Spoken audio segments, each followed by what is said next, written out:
और stock market के सभी कॉम्प्लेक्स टॉपिक्स को सिंपल तरीके से समझते हैं।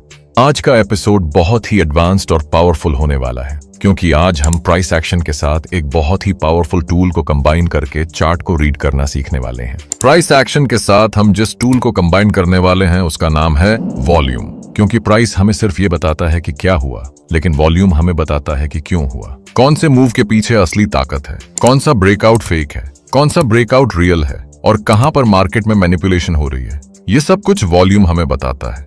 इस एपिसोड में हम सीखने वाले हैं वॉल्यूम असल में क्या बताता है, प्राइस और वॉल्यूम को साथ में कैसे रीड करना है, ट्रेंड, ब्रेकआउट्स, मार्केट टॉप्स और बॉटम्स कैसे आइडेंटिफाई करने हैं और कैसे आप वॉल्यूम प्लस प्राइस एक्शन को यूज करके अपनी ट्रेडिंग एक्यूरेसी को बढ़ा सकते हैं। वीडियो बहुत ही इंपॉर्टेंट और एडवांस्ड होने वाली है, क्योंकि वॉल्यूम एक ऐसा टूल है जो हर मार्केट में और सभी टाइम फ्रेम पर बेस्ट वर्क करता है, चाहे फॉरेक्स हो, क्रिप्टो हो या स्टॉक मार्केट। इसलिए वीडियो को ध्यान से एंड तक जरूर देखना, तभी आपको सब कुछ अच्छे से समझ आएगा। तो चलिए वीडियो को स्टार्ट करते हैं। आप वीडियो को एक लाइक कर दीजिए और अगर आप चैनल पर नए हैं तो चैनल को सब्सक्राइब जरूर कर लीजिए।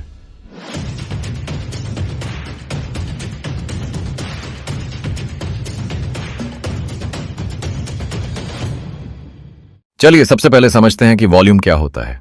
वॉल्यूम मार्केट का सबसे पावरफुल और लीडिंग इंडिकेटर माना गया है, क्योंकि प्राइस हमें बताता है क्या हुआ, लेकिन वॉल्यूम हमें बताता है क्यों हुआ। वॉल्यूम ये दिखाता है कि कितने लोग बाय या सेल कर रहे हैं, उस टाइम पीरियड में कितने ट्रेड्स हुए, कितनी क्वालिटी की ट्रेडिंग हो रही है और किसी मूव के पीछे कितनी पावर या पार्टिसिपेशन शामिल है। इसलिए वॉल्यूम को समझना हर ट्रेडर के लिए बहुत जरूरी है। प्राइस एक्शन तभी वैलिड माना जाता है जब उसके पीछे वॉल्यूम का सपोर्ट हो। अगर प्राइस ऊपर जा रहा हो लेकिन वॉल्यूम कम हो तो मूव वीक या फेक ब्रेकआउट हो सकता है, जबकि अगर प्राइस ऊपर जा रहा हो और वॉल्यूम भी स्ट्रांग हो तो बायर्स के एक्टिव होने और ट्रेंड में ताकत मौजूद होने की पुष्टि होती है।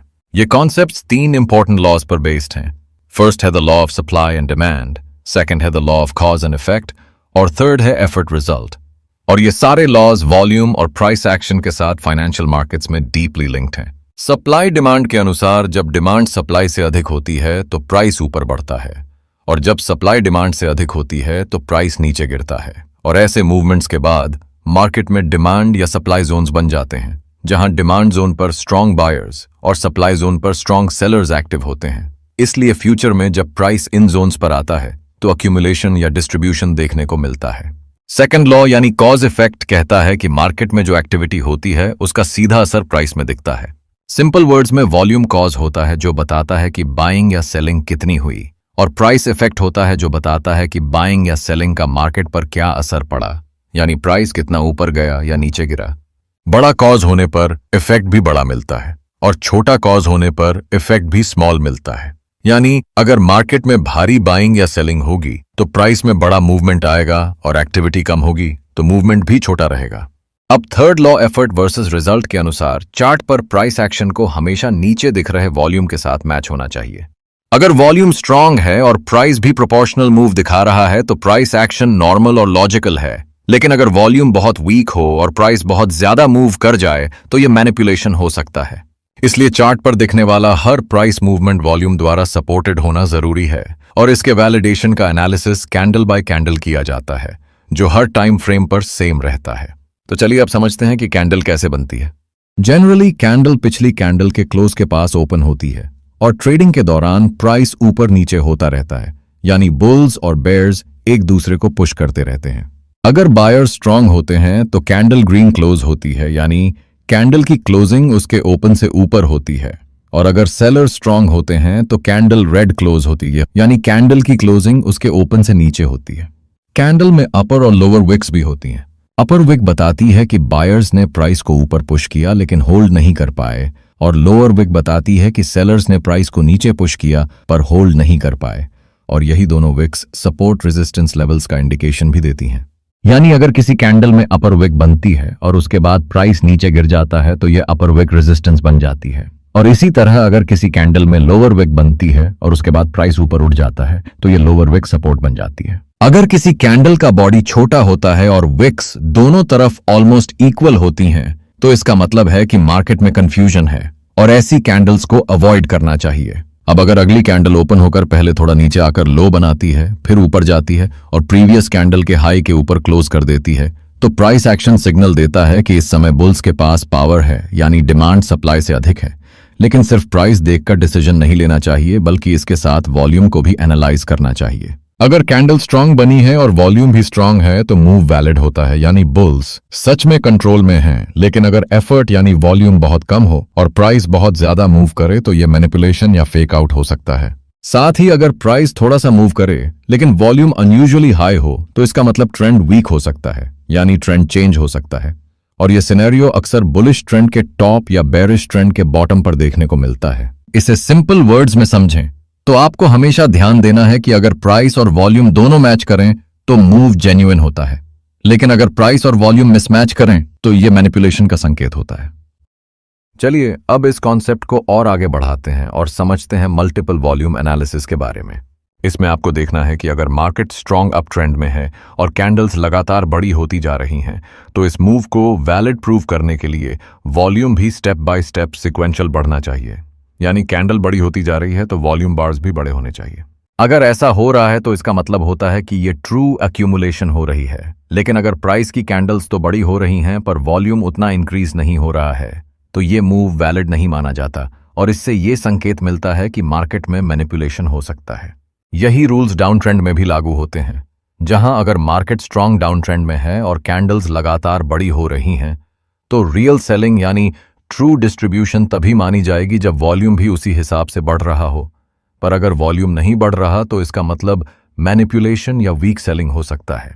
वॉल्यूम की एक और टेक्निक ये कहती है कि अगर प्राइस किसी सपोर्ट लेवल पर आता है और वहां ऐसी कैंडल्स बनती हैं जिनकी लोअर विक्स लंबी होती हैं, तो इसका मतलब है कि उस समय मार्केट में बायर्स एक्टिव हैं और प्राइस को ऊपर पुश करने की कोशिश कर रहे हैं। प्राइस यहां से ऊपर जाएगा या नहीं, ये समझने के लिए आपको वॉल्यूम देखना होता है। अगर वॉल्यूम भी स्ट्रॉन्ग बार्स के साथ बढ़ रहा है तो ये एक वैलिड रिजेक्शन माना जाता है और प्राइस यहां से बुलिश मूव कर सकता है। लेकिन अगर सपोर्ट लेवल पर बुलिश रिजेक्शन दिख तो रहा है पर वॉल्यूम बार्स छोटे छोटे बन रहे हैं और स्ट्रॉन्ग नहीं है, तो इसका मतलब है कि बाइंग प्रेशर फेक है और ऐसी जगह पर ट्रेड प्लान नहीं करना चाहिए, क्योंकि ऐसे रिजेक्शन अक्सर फेल हो जाते हैं। अब चलिए समझते हैं कि वॉल्यूम को इस्तेमाल करके ब्रेकआउट्स को कैसे ट्रेड करना है। वॉल्यूम के बेसिस पर ब्रेकआउट को ट्रेड करने के लिए आपको देखना है कि जब भी प्राइस इस तरह से स्ट्रॉन्ग मूव के साथ किसी सपोर्ट या रेजिस्टेंस को ब्रेकआउट करता है और इस दौरान वॉल्यूम भी हाई हो, तो आपको वेट करना है कि ब्रेकआउट के बाद जब प्राइस एक पुल बैक करे और इस पुल बैक के दौरान वॉल्यूम भी डिक्रीज होता हुआ दिखे, तो आपको वेट करना है कि प्राइस इस सपोर्ट लेवल पर कोई बुलिश रिवर्सल का सिग्नल दिखाए। अगर इस सपोर्ट पर कोई बुलिश रिवर्सल कैंडलस्टिक्स का फॉर्मेशन देखने को मिलता है तो आप यहां से लॉन्ग ट्रेड में एंटर कर सकते हैं, क्योंकि ऐसे में प्राइस के बुलिश मूव करने के चांस बहुत अधिक होते हैं।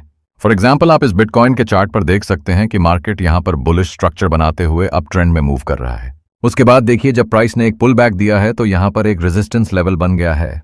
अब पुल बैक के बाद देखिए, जब प्राइस दोबारा से ऊपर गया हुआ है तो इस रेजिस्टेंस लेवल को स्ट्रॉन्ग वॉल्यूम के साथ ब्रेकआउट कर दिया है, जिसका मतलब है कि बायर्स सच में अभी एक्टिव हैं। अब देखिए, ब्रेकआउट के बाद जब प्राइस एक रिट्रेसमेंट करने लगा है तो यहां पर वॉल्यूम भी डिक्रीज होता हुआ दिख रहा है। इसका मतलब है कि यह शॉर्ट टर्म रिट्रेसमेंट है और प्राइस बुलिश मूव करने वाला है। अब देखिए, इस सपोर्ट लेवल पर हमें एक बुलिश पिन बार कैंडल का फॉर्मेशन भी देखने को मिल रहा है, तो अब हम यहां से लॉन्ग ट्रेड में एंटर कर सकते हैं। उसके बाद आप देख सकते हैं कि प्राइस यहां से बुलिश मूव करते हुए ऊपर चला गया है। इस सेटअप में एक रूल आपको याद रखना है कि अगर आप इस सेटअप को ट्रेंडिंग मार्केट के दौरान इस्तेमाल करेंगे तो इससे आपकी एक्यूरेसी और ज्यादा इंक्रीज हो जाती है। तो मुझे उम्मीद है कि आपको वॉल्यूम एनालिसिस के बारे में अच्छे से समझ आ गया होगा। अगर आप अभी तक वीडियो को लाइक और चैनल को सब्सक्राइब नहीं किए हुए हैं तो वीडियो को एक लाइक करके चैनल को भी सब्सक्राइब जरूर कर लीजिए। और आपको यह एपिसोड कैसा लगा हमें कमेंट करके जरूर बताइए। और अगर आप वॉल्यूम एनालिसिस का पार्ट 2 वीडियो भी चाहते हैं तो कमेंट में पार्ट 2 जरूर लिख दीजिए। इस एपिसोड में हमने जो कुछ भी सीखा उसका कंप्लीट फ्री सिंपल नोट हमने PKR ट्रेडिंग ऐप के अंदर फ्री मटेरियल वाले ऑप्शन में अपलोड कर दिया है। आप वहां से इसका complete free simple note download कर सकते हैं। और अगर आप चार्ट की साइकोलॉजी समझकर high probability entry exit plan नहीं कर पाते हैं और हर रोज रैंडम और ओवर ट्रेडिंग कर रहे हैं, तो आप हमारा PKR ट्रेडिंग ऐप के अंदर chart reading techniques of smart money course को ज्वाइन कर सकते हैं, जहां पर स्मार्ट मनी माइंडसेट से सिंपल तरीके से चार्ट को समझकर कॉन्फिडेंस के साथ हाई प्रोबेबिलिटी एंट्री एग्जिट करना सिखाया जाता है, ताकि आप मार्केट के हर मूव को समझकर स्मार्ट डिसीजन ले सकें।